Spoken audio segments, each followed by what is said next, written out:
I had perfected the art of being a ghost in my own life. My apartment, a minimalist cube of white and gray overlooking the city's indifferent skyline, was a testament to this. It was a space designed not for living, but for existing without leaving a trace. My job as a freelance architectural drafter reinforced the solitude. I translated the grand, messy visions of others into clean, precise lines, a process that demanded focus, and most importantly, isolation. It had been 6 months since Sarah left, taking with her the color, the chaos, and the last vestiges of my belief in shared spaces.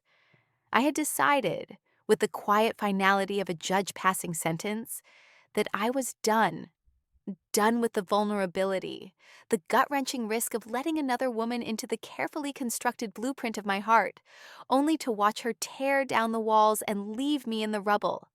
I wasn't looking for anyone. I wasn't open to possibilities. My door was closed, locked, and the key was long gone. My world was a curated collection of straight lines and predictable angles. I woke at 6, drank black coffee brewed to the exact same strength, and worked until my eyes blurred. My human interaction was limited to emails and the occasional disembodied voice on a conference call. It was a sterile existence, but it was safe. The ghosts of the past, especially those from the brutal, sun-drenched coliseum of high school, were kept at bay by the sheer, unyielding structure of my routine. High school was a place I had bricked over in my memory, a ruin I never revisited. The taunts, the casual cruelty, the feeling of being fundamentally wrong in my own skin. It was all part of a foundation I had built my current life upon, a constant reminder of why distance was paramount. I was the weird, quiet art kid in baggy clothes, sketching in the margins of her notebooks, while the popular girls, with their gleaming hair and effortless laughter, ruled the halls. They were a different species, and none more so than Maya Williams, captain of the cheer squad, homecoming queen, a goddess of social grace and terrifying power. Her memory was less a specific event and more a general atmosphere of inadequacy she projected, a shadow I could never quite escape. The first disruption to my carefully ordered world came on a Tuesday.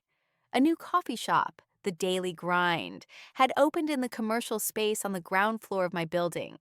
I'd noted it with detached interest, glad for the convenience, but with no intention of becoming a regular. My own coffee was fine. At precisely 8:03 a.m., a soft, hesitant knock echoed on my office door. It was so out of place in my silent routine that I froze, my pen hovering over a floor plan. I didn't get visitors. Ever. I considered ignoring it, letting the ghost persona do its work. But a second, slightly more confident knock followed. With a sigh of irritation, I pushed back from my desk and opened the door a crack. And there she was. 10 years had changed her, but not enough. Her hair was different, pulled back in a series of intricate braids that fell over one shoulder, and the cheerleader uniform was replaced by a simple black apron over a gray t-shirt and jeans. But the face was the same high cheekbones, the same wide, dark eyes that held a universe of expression, the same full lips that I remembered stretched in a condescending smile. It was Maya Williams.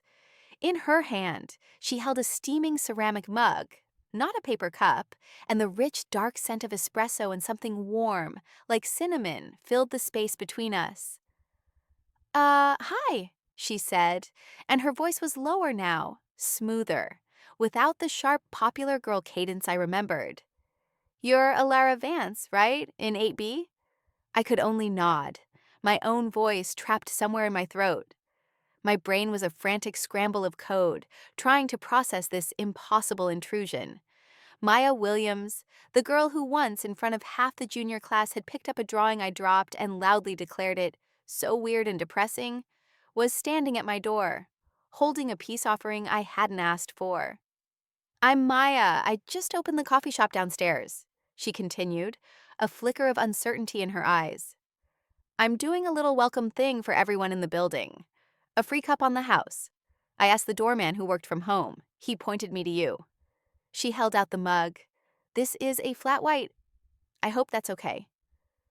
My hand moved of its own accord, my fingers closing around the warm ceramic. The heat was a shock, a tangible connection to the woman I had spent a decade actively trying to forget. Our fingers brushed, a fleeting electric contact. I pulled my hand back as if burned. Thanks, I managed to croak, the word feeling foreign and rough. No problem. A small, genuine smile touched her lips, and it was devastating. It wasn't the smile I remembered. This one was quieter, softer, and it made my stomach do a complicated, unwelcome flip. Enjoy it, I'll just, grab the mug later, just leave it outside your door. She turned and walked away, her footsteps soft in the hallway. I closed the door, leaning my forehead against the cool wood. The mug in my hands was a solid, warm anchor in a suddenly surreal world. I looked down at the delicate latte art. A perfect rosetta swirled into the foam. It was a beautiful, thoughtful gesture, and it came from the one person on earth I was least prepared to accept kindness from. I took a sip. The coffee was extraordinary, rich and smooth with that hint of cinnamon I'd smelled. It was infuriatingly perfect. My routine was shattered. My carefully built walls had just been breached, and the intruder had come bearing coffee. For the next week, I treated Maya like a ghost of my own. I left the empty mug outside my door before I went to bed, and in the morning, a fresh, full one would be waiting for me when I opened it. We never saw each other. It was a silent, anonymous exchange, and I told myself it was fine. It was a business promotion, nothing more. A gimmick to build a customer base. I could accept the coffee on those terms. It was transactional. But then, on the following Monday, the knock came again at 8:03 a.m. I opened the door to find her there, holding the mug, a small, questioning look on her face. "Morning," she said. "Figured I'd save you a trip." "You don't have to do this," I said immediately, my voice stiffer than I intended.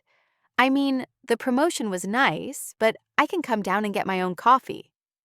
"It's not a promotion anymore," she said, her gaze steady. "And it's no trouble. My morning prep is done by 7:30. Gives me something to do." She held out the mug. "Same as yesterday?" I felt a ridiculous, childish surge of frustration. I wanted to refuse, to tell her I didn't want her coffee, didn't want this, whatever it was. But the rich aroma was already curling its way into my senses, and the thought of my own bitter utilitarian brew suddenly seemed bleak. And besides, what could I say? "No, thank you. You were moderately cruel to me in a high school hallway a decade ago, so I cannot accept your delicious free coffee." It sounded insane. So, I took the mug. "How much do I owe you for the week?" I asked, reaching for the wallet on my console table. She held up a hand, shaking her head. "Don't worry about it. Consider it a neighborly perk, for now." "I'd prefer to pay." The words were clipped. I needed the transaction. I needed the safety of a customer-vendor relationship, a clear line that couldn't be blurred. Intimacy, even the perceived intimacy of a daily gift, felt like a threat. Maya's easy smile tightened almost imperceptibly at the corners. "Okay," she said, her tone still light, but with a new edge of formality. "We can start a tab. I'll bill you at the end of the week." "Fine," I said. "Thank you." "You're welcome, Alara." The sound of my name in her mouth was another small shock. In high school, I was that weird art girl, or more often, nothing at all. She had never said my name. I closed the door and leaned against it again, the coffee warming my hands, my mind a tangle of resentment and confusion. This was a calculated campaign of some kind. It had to be. People like Maya Williams didn't just change. They adapted. They found new ways to get what they wanted. And for some inexplicable reason, what she seemed to want was to bring me coffee every morning. The thought was as terrifying as it was absurd. The daily ritual continued, but now it was face to face. Every morning at 8:03, she'd knock. I'd open the door. We'd exchange the briefest of pleasantries. Morning. Thanks. See you tomorrow. The conversations were sterile, transactional, just as I'd wanted, but it didn't feel safe. It felt like the quiet before a storm. I found myself listening for her footsteps in the hall, my heart giving a stupid, traitorous little leap when I heard them. I'd open the door, my expression carefully neutral, and take the mug from her. And every single time, I was hyper aware of her. The way the light from the hallway window caught the gold hoops in her ears, the faint dusting of flour on her black jeans, the scent of her, not perfume, but something far more intoxicating. Coffee beans, toasted sugar, and the clean, warm scent of her skin. It was a sensory assault I was completely unprepared for. My internal monologue became a constant, exhausting battle. One part of me, the pragmatic, wounded part, insisted it was nothing. A business owner being nice to a potential long-term customer who lived upstairs. The other, more treacherous part, the part that had starved for a decade, couldn't help but notice the way her eyes would crinkle at the corners when she gave me that small, quiet smile. It noticed that she remembered I liked flat whites, but on a particularly gray Wednesday, she brought me a mocha with extra whipped cream, saying, "Looked like a mocha kind of day." And she'd been right. I started to hate my own vigilance. I was an architect of emotional fortresses, and this woman was dismantling me brick by brick with nothing more than caffeine and quiet consistency. The friction wasn't in our conversations, which were barely there. It was in the cavernous space between my memory of her and the reality of her. The Maya I remembered was loud, confident, surrounded by an entourage. This Maya was still.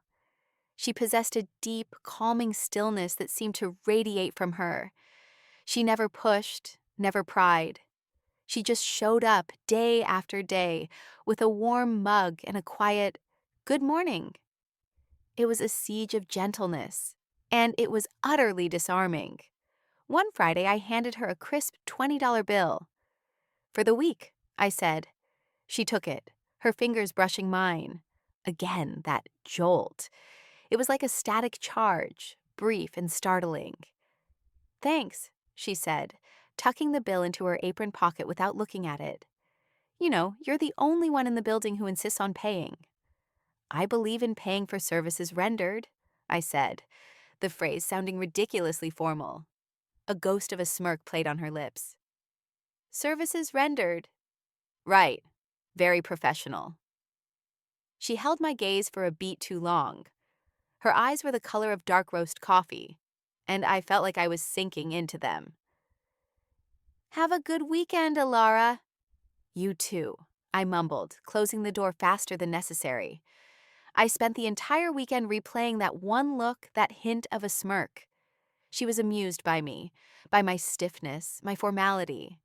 The old high school insecurity flared hot in my chest. She was laughing at me again, just in a quieter, more adult way.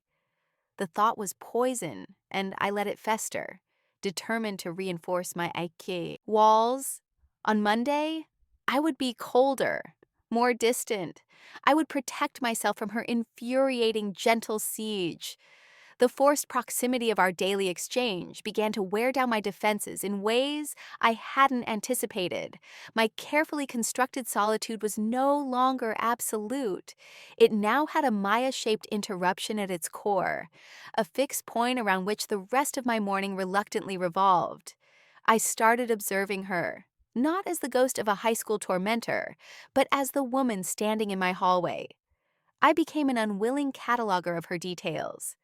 I learned that on Tuesdays and Thursdays, she wore a silver ring on her right thumb, a simple hammered band. On other days, it was gone. I noticed a tiny, star-shaped scar just above her left eyebrow, visible only when the light hit it a certain way. I learned the cadence of her breathing, the subtle shift in her weight from one foot to the other as she waited for me to open the door. My work began to suffer. I'd find myself staring at a blueprint, my mind not on load-bearing walls or HVAC systems, but on the color of Maya's apron, or the way a stray braid would escape and curl against her neck. I was obsessed, and I hated myself for it. This was exactly the kind of distraction and the kind of emotional vulnerability I had sworn off. Sarah had been an artist, all chaotic energy and grand passions. Her love had been a wildfire that felt glorious until it burned my whole world down. Maya was the opposite. She was a slow tide, eroding my foundations with quiet, relentless persistence. I wasn't sure which was more dangerous. One morning, about a month into our ritual, she showed up with 2 mugs. One was my usual flat white. The other, she held for herself. "My espresso machine is acting up," she explained, leaning a shoulder against the doorframe. "Thought I'd take my break up here while the repair guy works his magic." My entire nervous system went on high alert. This was new. This was an escalation. She was proposing to occupy my space for more than the usual 30 seconds. "Oh," was all I could manage. "Is that okay?" she asked, and for the first time she looked genuinely hesitant. "I can go, the break room is a mess, and I can hear him banging on the machine from there." Every instinct screamed at me to say no, to make an excuse, to preserve the sanctity of my solitude. But I looked at her, at the faint smudges of exhaustion under her eyes, and the word no felt unnecessarily cruel. She looked tired. She was just a woman who wanted to drink her coffee in peace. "It's fine," I heard myself say. You can come in." I stepped back, holding the door open. It felt like a monumental act, a ceding of territory I had sworn to defend. She walked past me into my apartment, and the space was instantly transformed. Her presence filled it, the scent of coffee and cinnamon now inside my walls, mingling with the sterile scent of my own life. She stopped in the middle of my living area, which flowed into my workspace and took it all in. The white walls, the gray sofa, the black metal desk, the neatly organized schematics. "Wow," she said, her voice soft. "It's so clean." I felt a flush of defensiveness. "I like things orderly." "I can see that," she said, but there was no judgment in her tone, only observation. She gestured with her mug towards my drafting table. "This is what you do? Architecture?" "Architectural drafting," I corrected automatically. "I do the technical drawings." She nodded, taking a slow sip of her coffee. "You must be very precise, very patient." "It suits me," I said, standing awkwardly by the door, still clutching my own mug like a shield. She wandered over to a bookshelf, the only place in the apartment with any hint of personality. It held my textbooks, reference manuals, and a few carefully chosen novels. Her fingers ghosted over the spines. "You have good taste in books," she murmured. Then she stopped, her hand hovering over a slim volume of poetry by a notoriously difficult, notoriously queer poet. It was a relic from my life with Sarah, one of the few things I hadn't been able to throw away. I held my breath. She didn't say anything about it. She just turned away from the bookshelf, her eyes scanning my workspace again. "Do you ever design things for yourself?" she asked. "Or is it always for other people?" The question caught me off guard. It was insightful, and it hit a nerve I hadn't realized was exposed. "It's just a job," I said, a little too quickly. "I don't believe that," she said simply, her gaze meeting mine. "Nobody who keeps their pencils this sharp is just doing a job." I looked at the row of drafting pencils on my desk, each one sharpened to a perfect needle-like point. It was a nervous habit, something I did when I was thinking.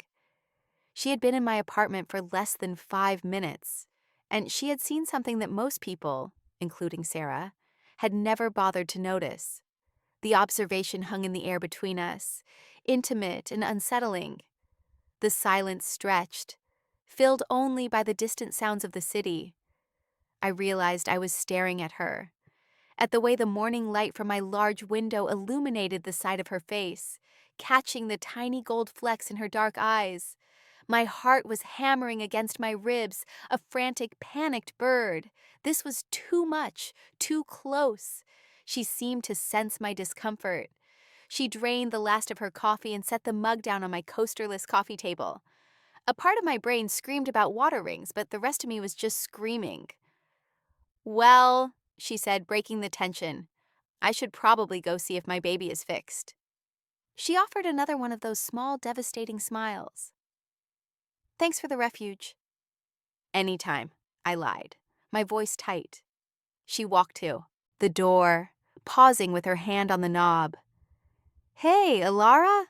Yeah? Your work. It's beautiful. She gestured vaguely at the drawings on my table before slipping out into the hall, closing the door softly behind her. I stood frozen in the middle of my stark, clean apartment, which now felt profoundly empty. Her warmth lingered in the air. On my coffee table, her empty mug sat next to a faint, perfect ring of condensation, a mark left on my sterile world. I didn't wipe it up.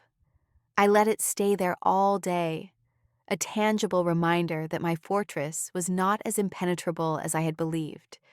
My carefully ordered life had been breached, not by force, but by a quiet woman with observant eyes and a ghost of a smile. And the most terrifying part was, a small, treacherous part of me hadn't minded at all.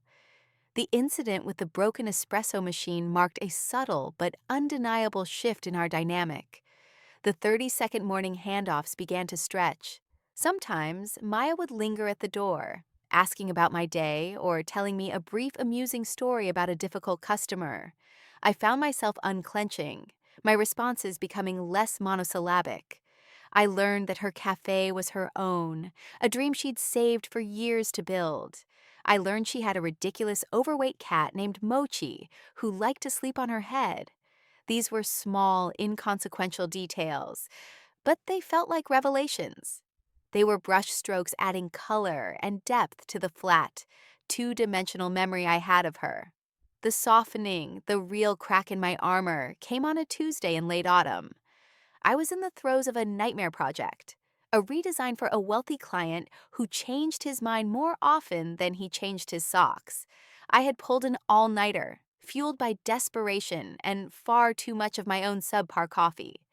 When Maya knocked, I opened the door feeling frayed and hollowed out, my eyes gritty with exhaustion. I probably looked like death. She took one look at me, and her usual morning smile was replaced by a look of genuine concern. Whoa, rough night? Rough week, I mumbled, reaching for the coffee. I brought you something extra, she said, pulling a small paper bag from her apron pocket. The smell of warm sugar and butter wafted out. It's a morning bun, fresh out of the oven. You look like you need it. I stared at the bag. It was such a simple, kind gesture, a gesture that expected nothing in return. And coming from her, after the sleepless, stressful night I'd had, it felt monumental. I felt a sudden, sharp stinging behind my eyes and had to look away, focusing on a scuff mark on the hallway floor. My emotional defenses, already weakened by lack of sleep, were crumbling. You didn't have to do that, I said, my voice thick. I know, she said softly. Eat it, you'll feel better. I took the bag and the mug, my fingers clumsy. Thanks, Maya. It was the first time I'd said her name without the weight of the past attached to it. It just sounded like her name. I was about to close the door when I stopped. The loneliness of the past 24 hours, the sheer crushing weight of handling everything by myself, suddenly felt unbearable. I'm not sure I can finish this, I heard myself say, the words spilling out before I could stop them. The client is impossible. He wants the soul of a historical building, but the functionality of a spaceship, and he wants it by Friday. I expected her to offer a platitude, a simple, "You can do it," before making a hasty retreat.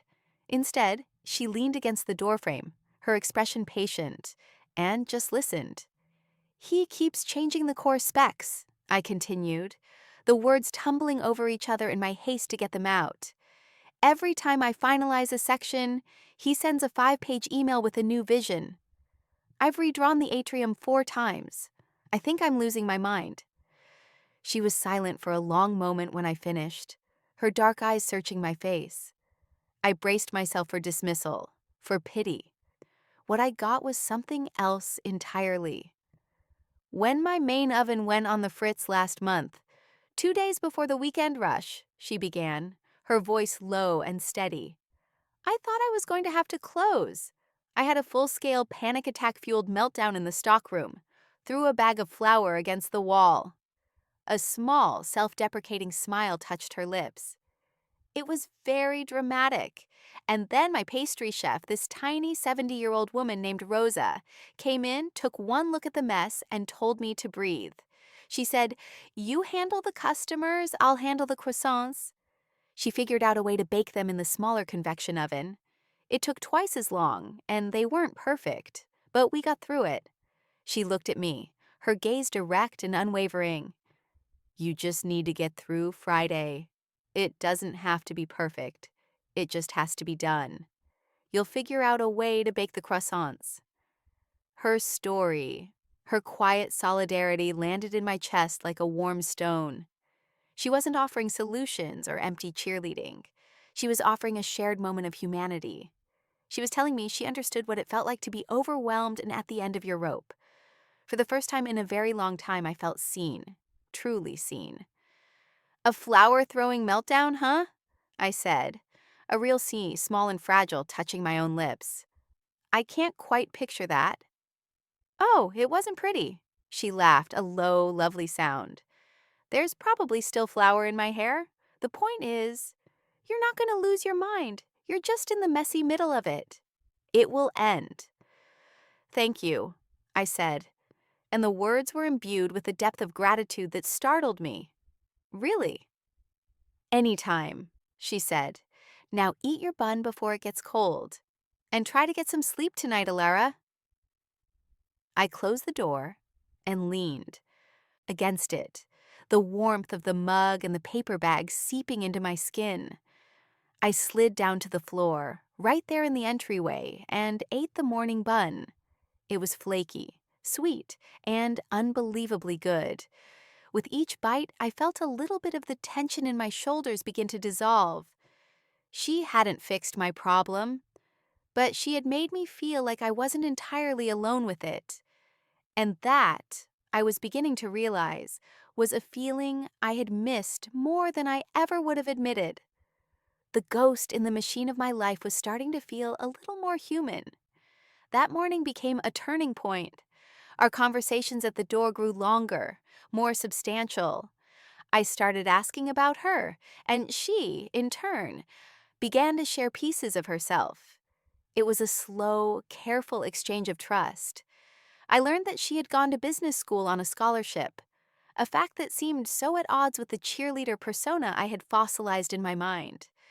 She confessed that she'd hated it, that all she'd ever wanted was to work with her hands, to create something tangible and warm like the bakery her grandmother had owned.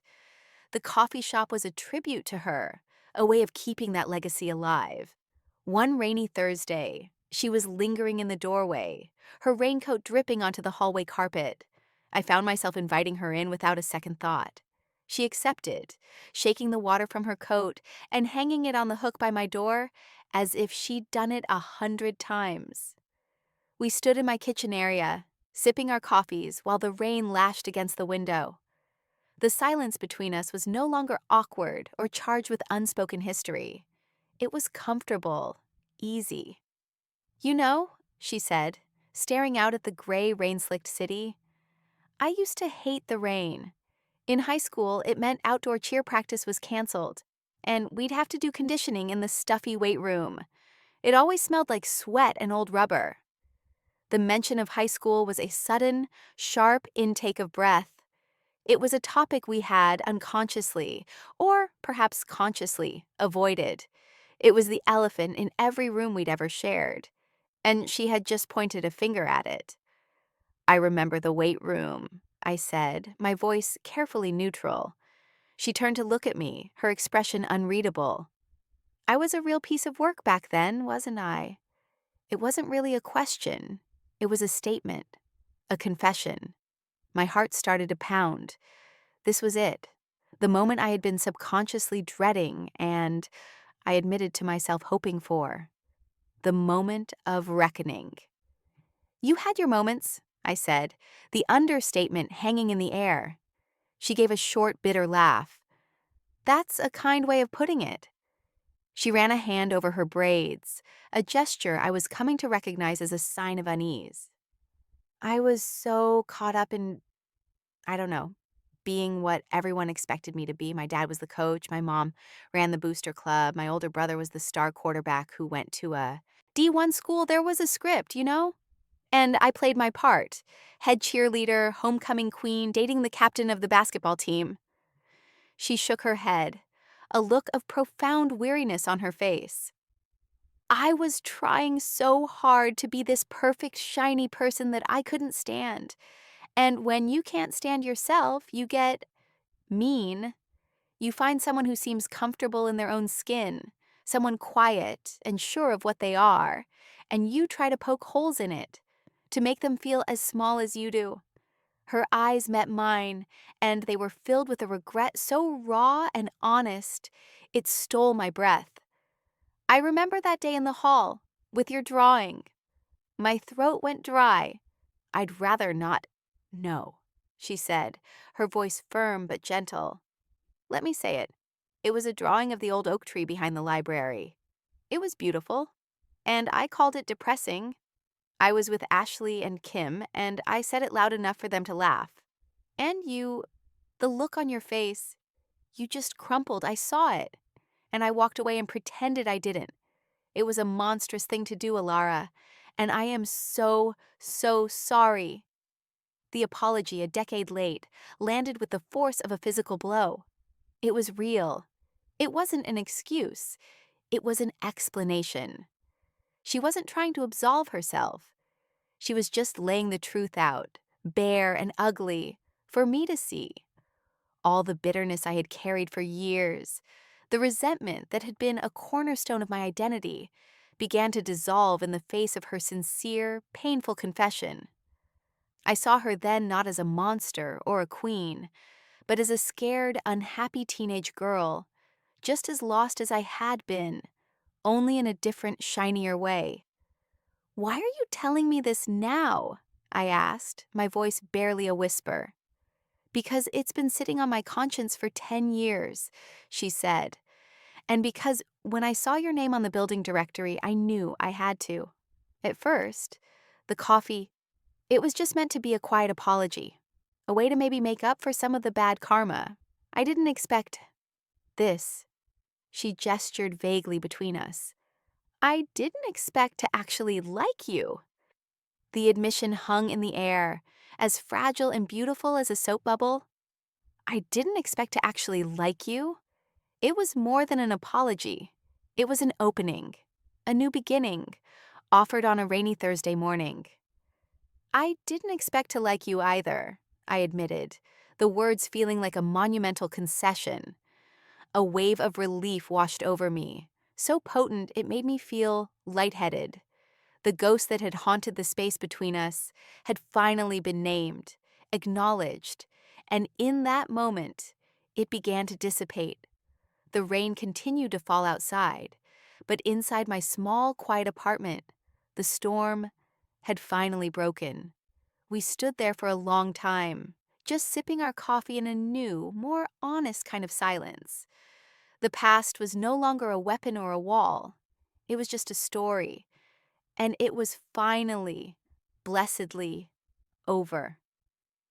The confession changed everything.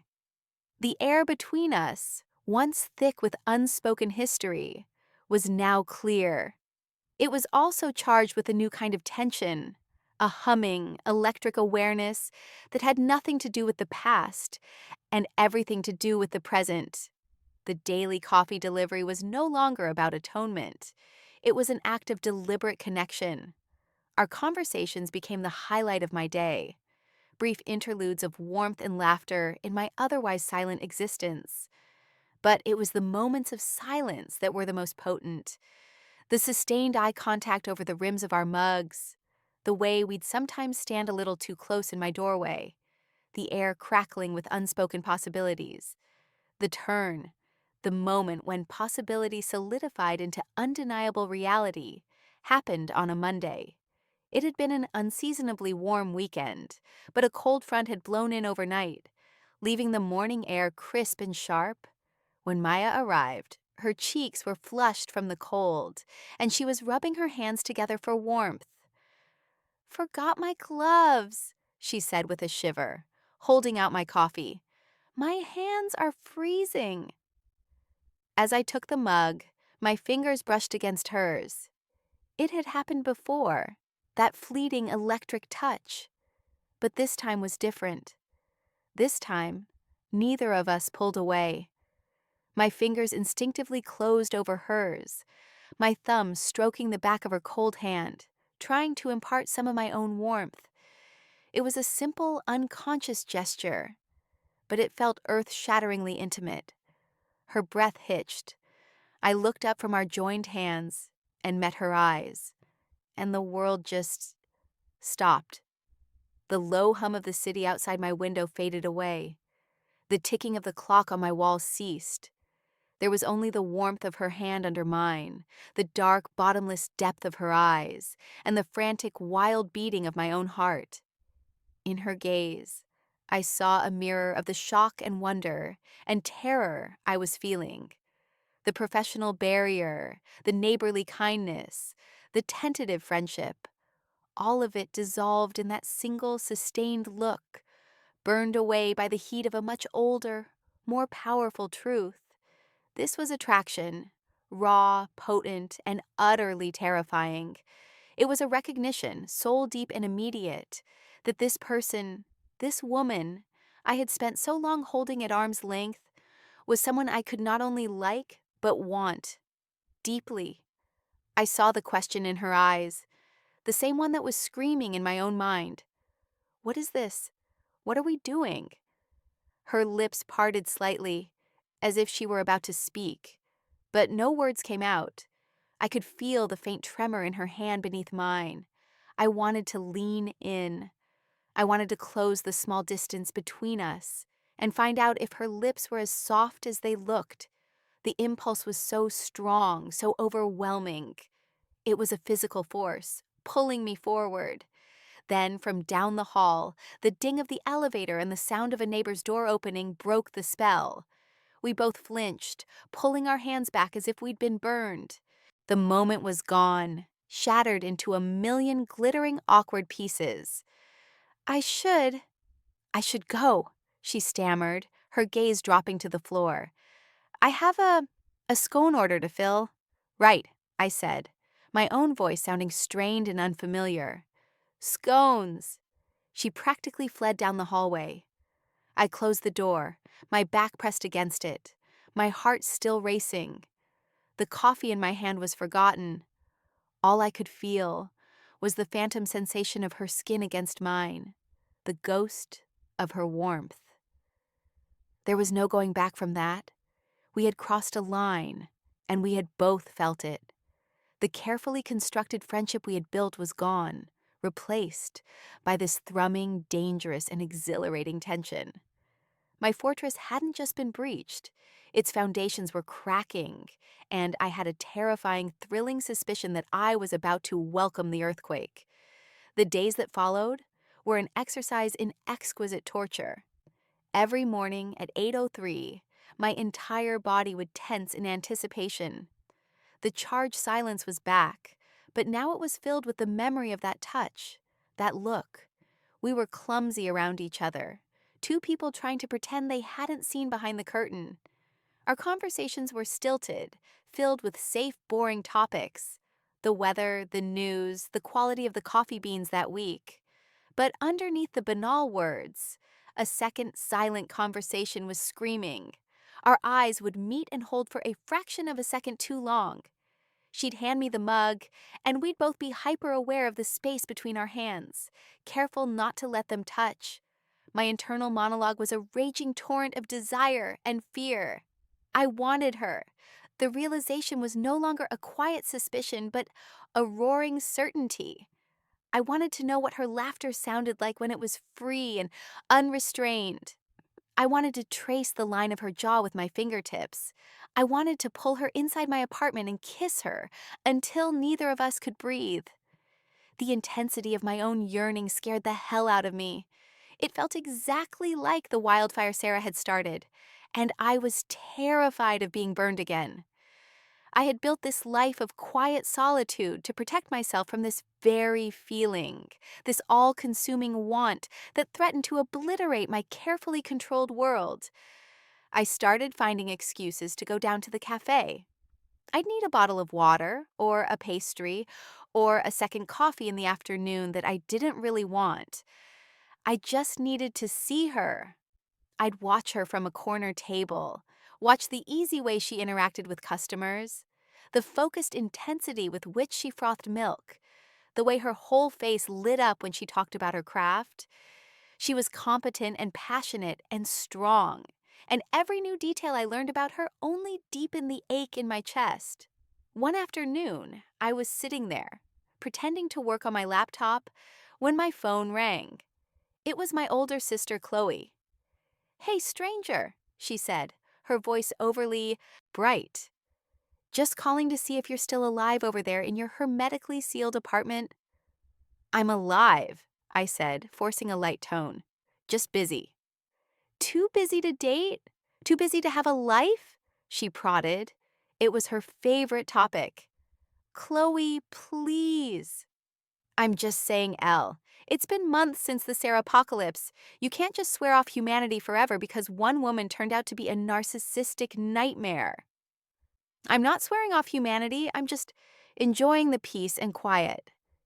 "Is that what you call it?" Her voice softened. "Look, I get it. She hurt you. Badly.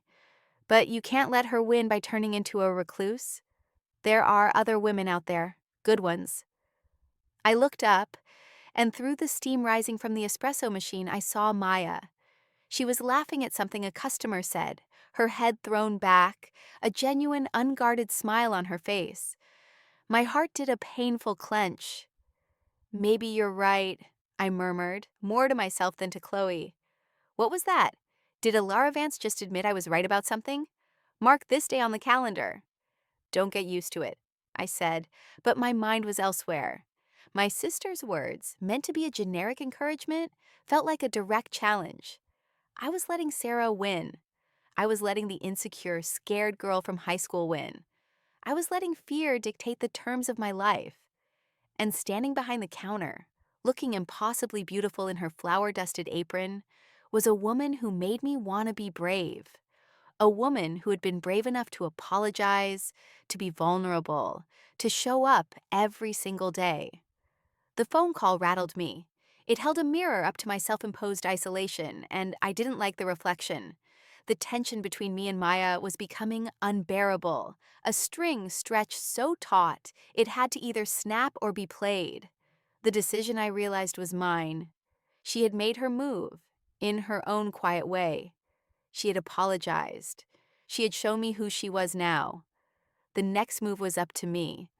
But fear was a powerful anchor, and the thought of stepping out of my safe gray world and into the terrifying vibrant color of what she might offer was paralyzing. I spent the rest of the week in a state of agitated paralysis, wanting everything and doing nothing. The breaking point came, as it so often does, late at night. The impossible project was finally due. I had been working for nearly 48 hours straight, and my apartment was a disaster zone of discarded sketches, empty coffee mugs, and the ghosts of my own anxiety. I sent the final files to the client at 2:17 a.m. and felt not relief, but a profound cavernous emptiness. The project was over, the distraction was gone, and I was alone, utterly, completely alone in my sterile box in the sky. The silence was deafening. I couldn't stay there. I needed air. I needed something. On autopilot, I pulled on a hoodie, slipped on my shoes, and left my apartment. The building was silent. I didn't take the elevator. I took the stairs, the rhythmic thump of my footsteps the only sound. I ended up on the ground floor, standing in the darkened lobby, staring at the front of the daily grind. A single dim light was on in the back. She was still there. I don't know what propelled me forward. It was a desperate, primal need for connection, a force stronger than my fear. I walked to the glass door of the cafe and knocked softly. Through the window, I saw her look up from where she was wiping down the stainless steel counter. Surprise, then concern, flickered across her face. She came to the door, her keys jangling in her hand, and unlocked it. "Alara, what's wrong? Is everything okay?" she asked, her voice laced with worry. "I finished my project," I said, the words sounding hollow and strange. "At 2 in the morning?" She searched my face in the dim light. "You look exhausted." "I am." I looked past her into the warm, fragrant space of her cafe. It looked like a sanctuary. I couldn't be up there anymore. She hesitated for only a second. "Come in," she said, stepping back and holding the door open. I walked inside.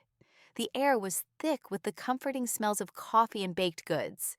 It smelled like her. She locked the door behind us, shutting out the rest of a sleeping world. We were alone, enclosed in this quiet, warm bubble. She led me to a small table in the corner and disappeared behind the counter. I sank into a chair, my body feeling heavy and boneless with exhaustion. She returned a few moments later with a steaming mug. It wasn't coffee.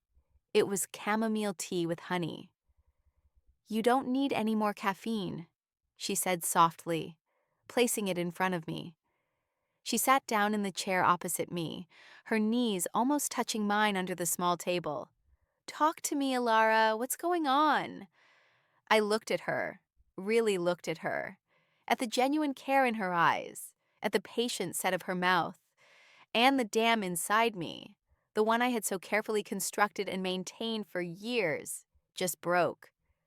"Why are you so nice to me?" I whispered, the question raw with a decade of confusion and 6 months of burgeoning hope. The coffee every single day, listening to me whine about my job. This. I gestured with the mug of tea. "Why?" She held my gaze, her own expression impossibly soft. "I told you. The coffee started as an apology, but it changed.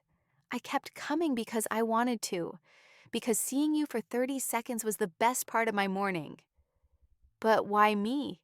I pressed, my voice cracking. "After how you were, how I was. We're from different planets, Maya." "Are we?" she asked gently. "You were the quiet girl who drew beautiful things and kept to herself. I was the loud girl who was terrified that if she stopped smiling and performing for 5 minutes, everyone would see how miserable she was. Maybe we weren't so different. We were just lonely in different ways." Her words were a key, unlocking a room in my heart I had kept sealed shut. Loneliness. That was the truth of it, for both of us. "Every morning," she continued, her voice dropping to a near whisper, "I'd get to your door, and my heart would be pounding. I'd be trying to think of something clever or funny to say, something to make you smile, a real smile. And I just wanted to know you, the you that designs these incredible, precise, beautiful things, the you that has that sad, thoughtful look in your eyes sometimes. I didn't care about the girl from high school. I wanted to know the woman who opened the door." Tears I hadn't realized were there began to slide down my cheeks. All the fear, the resentment, the self-imposed isolation. It all washed away, leaving behind this one, shimmering truth. This incredible woman wanted to know me. "I was so scared of you," I confessed, my voice choked with tears. And not because of high school, I was scared because the last person I let in, the last woman I loved, she broke everything, and I swore I would never, ever let that happen again. I built walls so high I didn't think anyone could ever get over them. And then I show up with a latte, she said, a sad smile playing on her lips. She reached across the table, her hand covering mine. Her skin was warm, her touch gentle but firm. It anchored me. Alara, look at me. I lifted my head, my vision blurred with tears. I'm not her, she said, her voice full of a conviction that settled deep in my bones. I can't promise I'll never hurt you. Nobody can promise that. But I can promise that I will see you. I will listen. And I will show up. Every single morning. The simple, profound power of that promise shattered the last of my resistance. This wasn't a wildfire. This was a sunrise. A slow, steady, and undeniable light creeping over the horizon of my dark, quiet world. And I was so tired of the dark. I leaned forward, my hand still under hers.